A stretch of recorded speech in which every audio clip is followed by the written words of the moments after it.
Topic है हमारा expression, Boyle's law का एक्सप्रेशन, कर्ल्स लॉ का एक्सप्रेशन, हाँ, एवोगाड्रो गैस का एक्सप्रेशन करेंगे। बॉयल्स लॉ का डेफिनेशन क्या है? The Boyle's law state that pressure of a fix amount of gas is inversely proportional to the volume of a constant pressure. यानी कि जो प्रेशर है is inversely proportional to volume. Pressure बढ़ने से volume नहीं बढ़ता, तो प्रेशर इज इक्वल टू, तो बॉयल्स लॉ क्या बताता है? बॉयल्स लॉ के हिसाब से जो प्रेशर है वो इनवर्सली प्रोपोर्शनल टू वॉल्यूम। तो प्रोपोर्शनलिटी का साइन हटाने से क्या आएगा? 1/v, साथ में के का मतलब क्या है? कांस्टेंट। प्रोपोर्शनल हटाने का मतलब कांस्टेंट आएगा ना, तो के इज इक्वल टू कांस्टेंट। ठीक है, अभी देखो हम इसे क्या करेंगे, ऐसा कर देंगे पी बी से कितना, के को हटा देंगे पी और साथ में क्या रहेगा के इज इक्वल टू पी, मतलब के साइन कांस्टेंट के अलावा क्या है? पी है कि नहीं? तो देयरफॉर हम क्या लिख सकते हैं कि P1 V1 is equal to P2 V2। ठीक है, ठीक है, इसका मतलब दो कंटेनर में प्रेशर, सपोज दो कंटेनर है, दो कंटेनर में 1 और 2 मान लो सफिक्स है, तो प्रेशर वॉल्यूम एक कंटेनर में दूसरे कंटेनर में भी प्रेशर और वॉल्यूम क्या होगा? इक्वल होगा। अभी जो क्लास चैप्टर 11 में चैप्टर 10 में स्ट्रेट लाइन में मिलेगा कि तो P हम क्या लिख सकेंगे? P is equal to K/V, यानी कि P is equal to 1/v क्या लिख सकते हैं? तो हमें पता है कि जो equation y is equal to mx plus C, y का मतलब p, इधर में mx, हाँ, mx का मतलब तुम्हारा 1/k और c क्या है? 0। का मतलब c का मतलब क्या है? 0। ठीक है, ये जब हम स्लोप फाइंड करते हैं मैथ्स में मिल जाएगा ये equation y is equal to mx plus b, जो कि इंपॉर्टेंट है। इसका मतलब ग्राफिकली हमने समझे ये प्रेशर, तो प्रेशर इसमें वॉल्यूम, प्रेशर ये वॉल्यूम 1/b, और के मतलब क्या है? के को है स्लोप, के का मतलब क्या है? स्लोप। तो ये के ऊपर में जाएगा, जो रिजल्टेंट है वो क्या है? के क्या मतलब क्या है? स्लोप। अभी मान लो कोई आपसे बताए what is the relation between density and pressure. Density and pressure में क्या रिलेशन है? तो देखो क्या करना है, तो पहले हमें पता है कि density is equal to mass per volume, यह शॉर्टकट लिखो m/v, density is equal to m/v, है कि नहीं? तो density is equal to 1/b, और m को इधर लेकर जाओ, लिख सकते हैं, हाँ बिल्कुल लिख सकते हैं 1/b। हमें पता है क्या, देखो तो देखो जरा ध्यान दो, 1/b इधर में क्या है? 1/b। तो यदि देखो इसमें देखो कि 1/b आ रहा है, तो 1/b के से समझता है, तो के को नीचे लेकर आओ, ऊपर में 1/b को क्या लिख सकते हैं? p/k। सो देयरफॉर डी का वैल्यू जो होगा ये p/k और m लिख सकते हैं क्या? नहीं, 1/b को ये 1/b है, के मल्टीप्लाई इधर में चला गया तो p/k, ठीक है, ये k है 1/b ये के नीचे चला गया तो p/k, इसलिए हमने क्या लिखा है इधर में? p/k। अब हमें क्या फाइंड करना है? डेंसिटी, हमने रिलेशन क्या फाइंड करना है? Relation between density and pressure, density और प्रेशर में। तो प्रेशर को डेंसिटी और प्रेशर के बीच रिलेशन देखना है, तो D is equal to p/k। अच्छा, के एम भी क्या है? एम भी तो कांस्टेंट है, एम कांस्टेंट, की कांस्टेंट और पी, इसका मतलब हम क्या लिख सकते हैं? ये दोनों कांस्टेंट है, तो के डैश और पी, इसका मतलब कांस्टेंट है। कांस्टेंट साइन को हटाओगे तो क्या आएगा? डी। कांस्टेंट हट गया तो proportional to P, density is directly proportional to P. ठीक है, अभी कर्ल्स लॉ क्या बोलता है?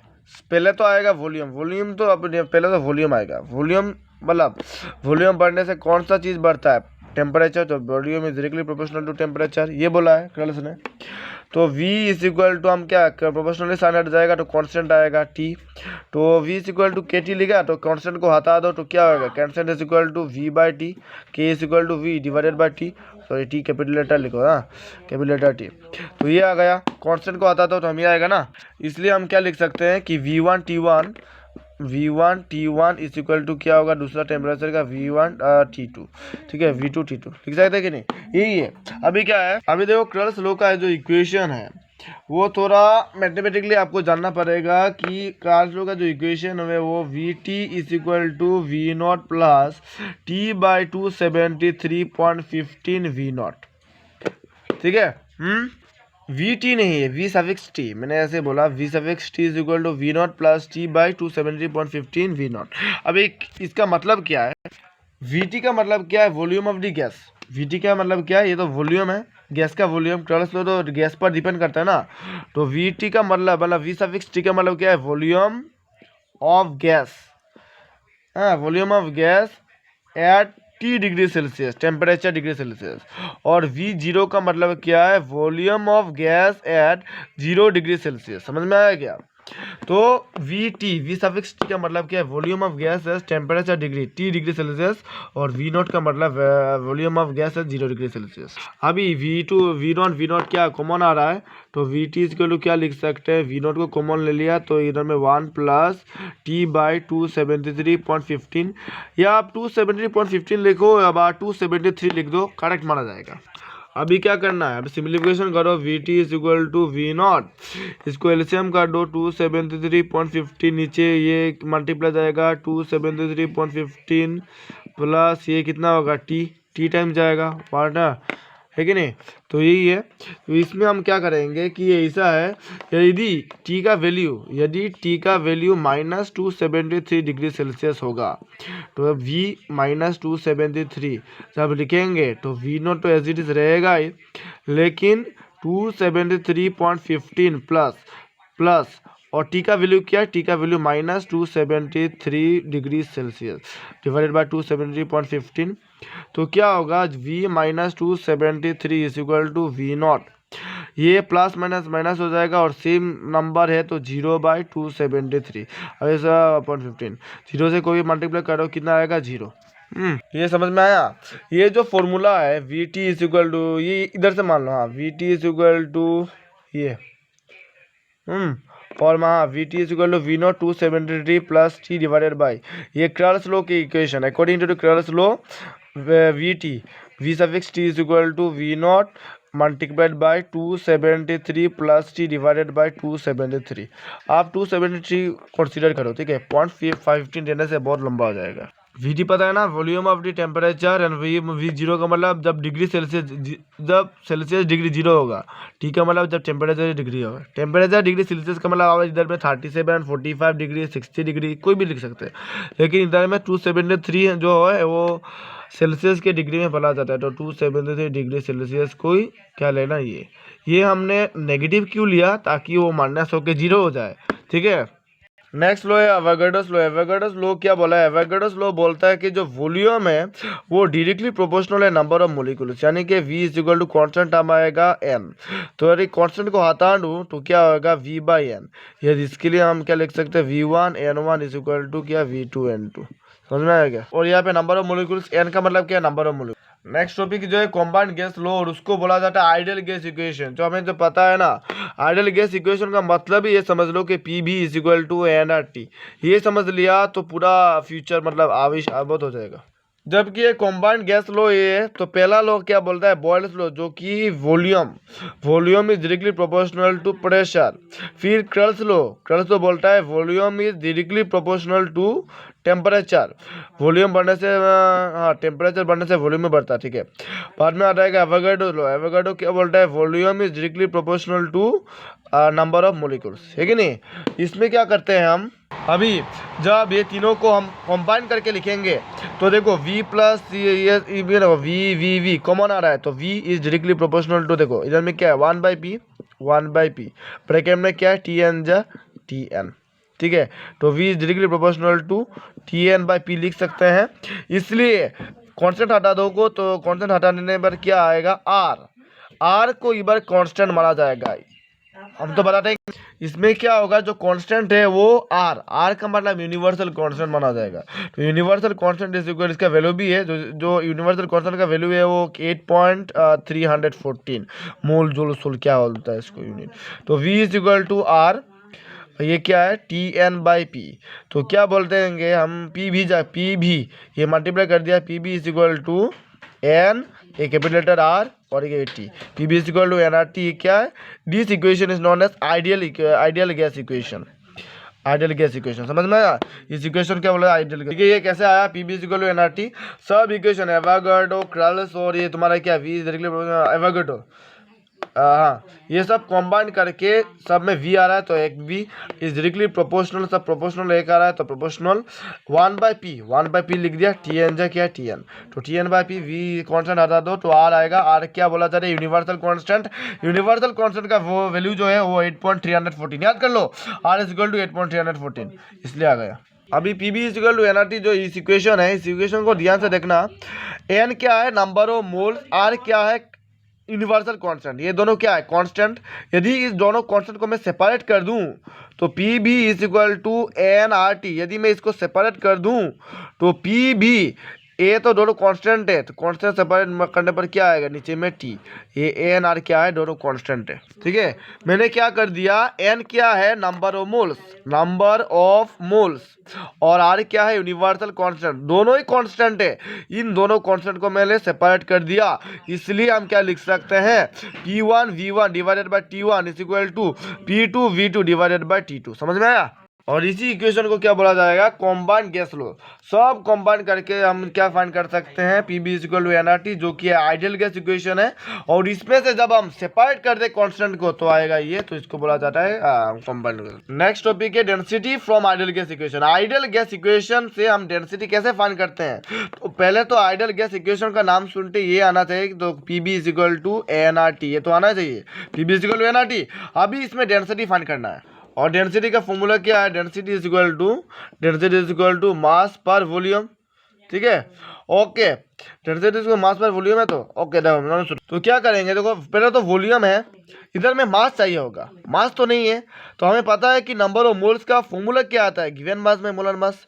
तो P B is equal to number of moles क्या है, गिवन मास जो कि W, और मोलर मास जो कि बोलते हैं M इंटू आर टी। ठीक है, अभी देखो इसको कॉन्सिडर, इसको देखो क्या करेंगे, ये ऐसा है ना, इसमें ध्यान से देखो, ये P हमें क्या चाहिए, मास बार वॉल्यूम। इधर में मास कौन सा है, W क्या है, मास। इसमें W क्या है, गिवन मास, मतलब ये मास ही तो है। तो PM जा कितना होगा, PM साथ में रहेगा तो V वॉल्यूम कितना आएगा, V नीचे आ जाएगा। तो W और RT कितना होगा, W और RT रहेगा। सॉरी आर टी मल्टीप्लाई है, तो इधर इधर लेकर आओ, कितना होगा, आर टी लेकर आया। इस आर टी मल्टीप्लाई को मैं इधर लेकर आया, डिवाइड हो जाएगा। तो ये क्या होगा, mass given mass by volume, मतलब मास पर वॉल्यूम क्या होगा, डेंसिटी। तो डेंसिटी इज इक्वल टू हम क्या लिख सकते हैं, P M by R T. ये क्या है, डेंसिटी से हम क्या फाइंड कर लिया, डेंसिटी का रिलेशन ही आ गया। आइडियल गैस इक्वेशन का जो इक्वेशन है, density is equal to P M by R T. अभी कोई आपसे पूछे कि टेम्परेचर और प्रेशर में डेंसिटी क्या होगा, डेंसिटी मतलब क्या रिलेशन करेगा। टेम्परेचर और प्रेशर को छोड़ के, at a given temperature and pressure, temperature pressure छोड़ दो, कितना रहेगा, M/R। ठीक है, आर तो बेसिक कांस्टेंट है, कांस्टेंट साइन को छोड़ दिया तो कांस्टेंट हटा दिया तो कितना आएगा, प्रोपोर्शनल टू, D इज प्रोपोर्शनल टू M। हम देखकर बोल सकते हैं। तो अब लिखने में क्या होगा, देखो टेम्परेचर और प्रेशर क्या है, कांस्टेंट है, गिवन टेम्परेचर। तो टेम्परेचर और प्रेशर का मतलब कांस्टेंट है, टेम्परेचर प्रेशर कांस्टेंट है। तो जो कांस्टेंट है, आर भी कांस्टेंट है, टेम्परेचर भी बताए कांस्टेंट है, प्रेशर भी कांस्टेंट है, तो एम लिख सकते हैं। तो D is equal to P, ये सब कांस्टेंट है, तो कांस्टेंट को के लिख दो, एम। तो D is directly proportional to M. ठीक है, अभी कोई हिसाब से बताए कि एट ए गिवन प्रेशर, यदि प्रेशर कांस्टेंट होगा तब क्या होगा, प्रेशर कांस्टेंट होने पर प्रेशर को मत दिखो, तो क्या है, density is equal to P M by R T.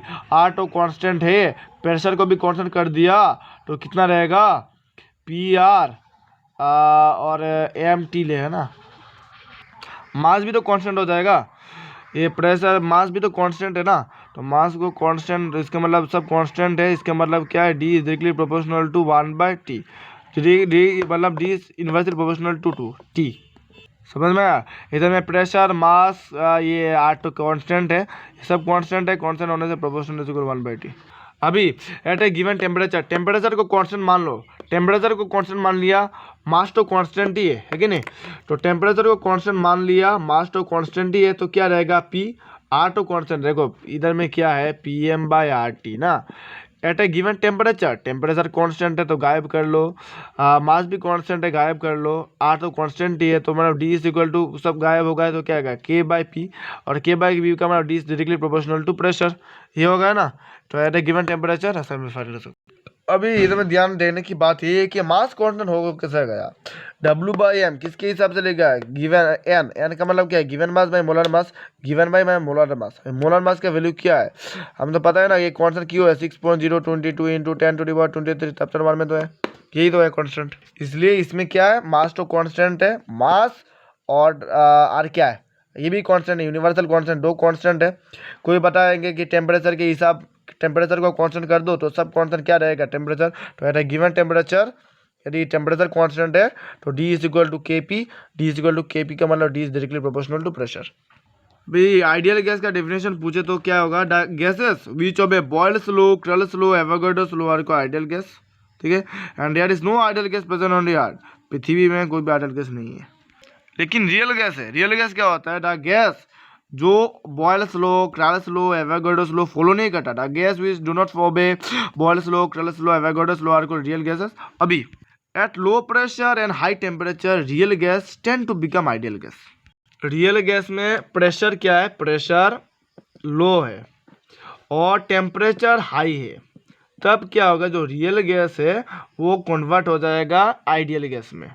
क्या होगा, आइडियल गैस में। क्यों होगा, जब pressure low temperature high, pressure low और टेम्परेचर में, at low pressure and high temperature real gas tend to become ideal gas. Next है Gay Lussac law, जो कि लास्ट लॉ है, उसके बाद नहीं है। गे-लुसिक लॉ जो वॉल्यूम पर, पहले वॉल्यूम से स्टार्ट होगा ना, वॉल्यूम से नहीं स्टार्ट होता है, प्रेशर से डायरेक्टली प्रोपोर्शनल टू टेम्परेचर, यानी कि P is equal to K और T, यानी कि जब K हटाओगे तो P/T, यानी कि P1 divided by T1 is equal to P2 divided by T2। समझ में आया क्या? तो ये तो लास्ट लॉ है, उसके बाद और कुछ नहीं है, ठीक है, अप टू दिस टुडे।